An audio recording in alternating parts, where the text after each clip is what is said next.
All right, so we're going to do another What You Need to Know video for applying, and today we're going to talk about Utah. The application period is fixing to open up. It actually starts on the 21st of March, and it runs all the way until April 25th. You have until 11 p.m. Mountain Standard Time on the 25th to submit your application. So you've definitely got a good month to do all your research and look into the ins and outs to make your decisions before you apply. So you got some time. We'll start off with one of the first questions that we get about Utah is actually on age restriction and use. How old do you have to be to apply in the state of Utah? It's kind of an odd answer. You can start hunting at 12 years old. However, as a youth at 11 years old, you can actually apply if you are 11 years old, but you need to be 12 years old by the time the hunt starts. So if you're 11 years old, but your birthday comes up in August, you can apply for the tag, and you will be 12 years old by the time your hunt starts, so you are allowed to do so. Another question we get to start out is, what do you have to purchase in order to apply? Do you have to buy a hunting license? Do you not? Is it all up front, et cetera, et cetera? So you do have to purchase a hunting license in order to apply. There was actually quite a big increase from 23 to 24. Last year, I want to say it was about $72 for a non-resident and $38 for a resident. This year, for a non-resident, in order to apply, it costs $120 for your hunting license. The res went up, but not so bad. $40 for a hunting license, but you need your hunting license in order to apply. The app fees that go along with that are set fees. Your non-resident application fee is still $15, and your resident app fee is $10. And that's for each species. So to apply, you buy your hunting license, and then it's either $15 or $10 per application that you submit. It's not quite as good as it used to be. I remember back in the day to apply for a hunt in Utah, it was a $65 hunting license plus your app fees. It's since gone up a little bit.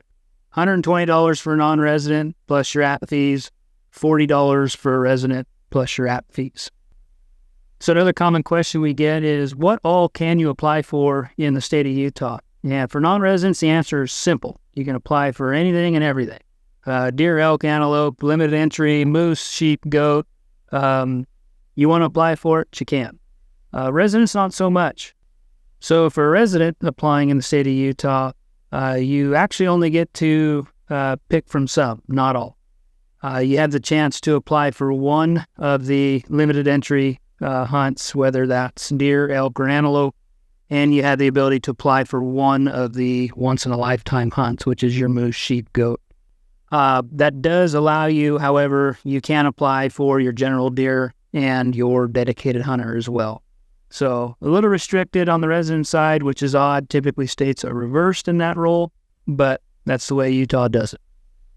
Another common question that we get is, what kind of points system, or what point system does Utah utilize? And they actually use both kinds. They use preference points and bonus points. Your preference points are strictly for your general deer and your dedicated hunts. And it is a true preference point system, meaning they start at the top and work their way down.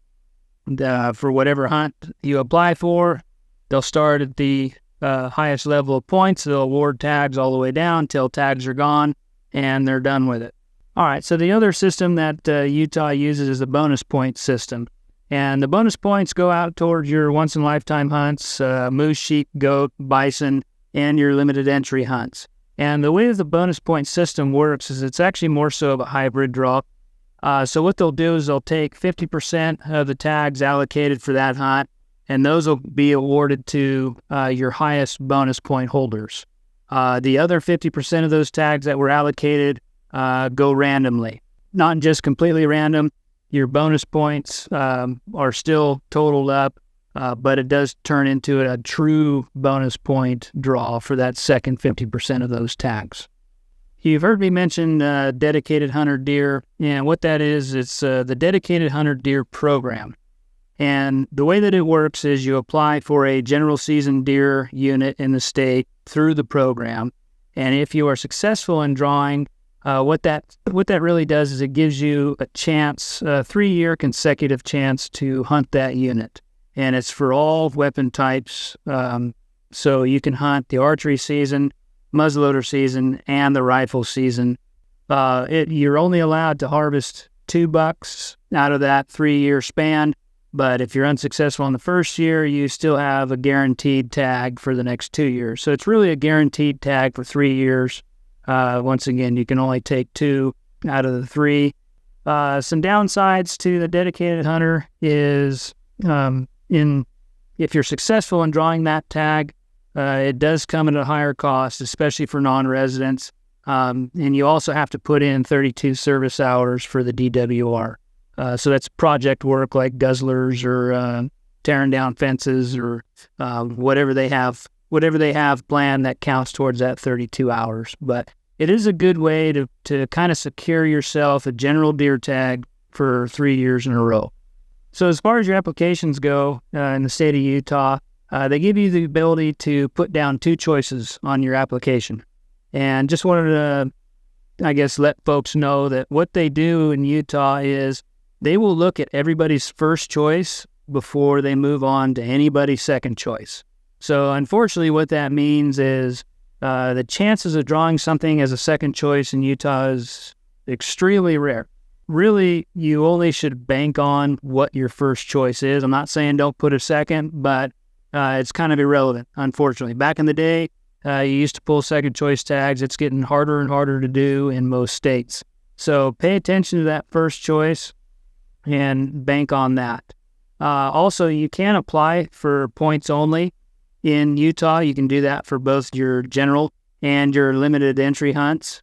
I would not suggest putting a points only option for limited entry hunts because the way that point system works, being a bonus point system, like I said before, 50% go to the highest point holders, the other 50% go randomly. So there is a chance. There is a random chance in the limited entry draw. So I would suggest not buying a points only or not putting points only for a limited entry hunt.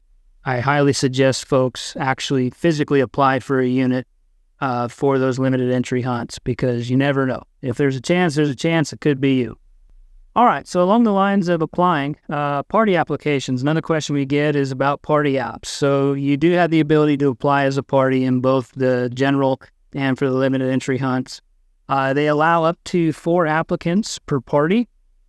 So what they'll do is they'll take everybody's points and they will average those together and then round down. So if you're at 4.8, 4.5, 4.3, doesn't matter if you're below 5, they're going to round down to 4. Res and non-res can put in as a party together. And Utah's kind of the oddball because in most states, if you apply res and non-res together, you immediately get shot into the non-resident pool. Well, Utah doesn't work that way. You can apply res and non-resident together, but they're going to pull from their respective quotas. You need to make sure if you're going to do that you have enough non-resident tags in that quota to satisfy, because obviously you're going to have more quota for resident, less quota for non-resident, and you want to make sure that you at least give yourself a chance for that non-resident to draw because you can't draw part of a party. So if the non-resident doesn't pull, then none of you guys do. They're not like Wyoming. They do not over-allocate. So like I said, making sure that you have plenty of quota for both residencies is going to be key. And the only hunts that they do not allow party apps for are going to be your once-in-a-lifetime hunts, so your moose, sheep, goat, bison. All right, so let's talk about if you draw a tag but you can't go. So does Utah have the ability to return tags? Short answer, yes. But I'd recommend getting that tag returned 30 days or at least 30 days prior to your hunt.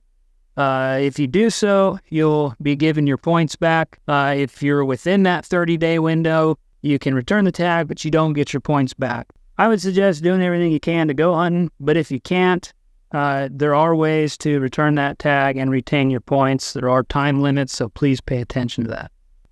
So we get asked all the time on whether or not Utah offers over-the-counter opportunities, and they do, primarily for elk. They don't have any for any other species, but they do have a couple options for you if you're in the mood to chase the old mighty wapiti. They have 3 different OTC tags that you can purchase. One is going to be your archery OTC, which allows you to hunt any bull units or any spike units. You also have an any weapon OTC tag that you can buy, which allows you to hunt any bull units, and a separate any weapon tag that you can purchase that allows you to hunt any spike units. Those tags will go on sale in July. They do sell out, so look for the application strategy that's coming out. It'll have those highlighted as far as purchase dates for those tags. If that's something that crosses your mind, maybe you just want to get out and go hunting, there are over-the-counter opportunities to be had. Another thing I wanted to point out with that is the any bull units are actually unlimited for youth hunters. So it's a great opportunity to get your kids out, go chase some elk.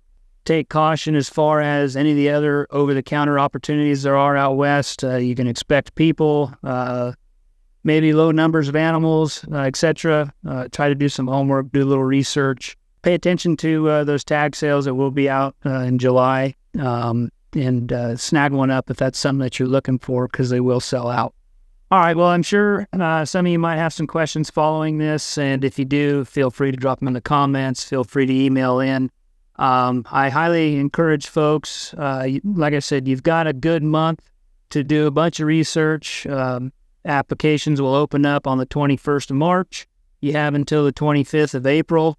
So you got plenty of time. If you're an insider, this is a great time to get in, dive into filtering, dive into your standalone draw odds. If you're not an insider, it's a great time to sign up, get all your research done, give yourself the best opportunity possible coming into this 2024 draw period. And hopefully you guys are successful when results come out in May, and you guys have a good hunt. So thank you.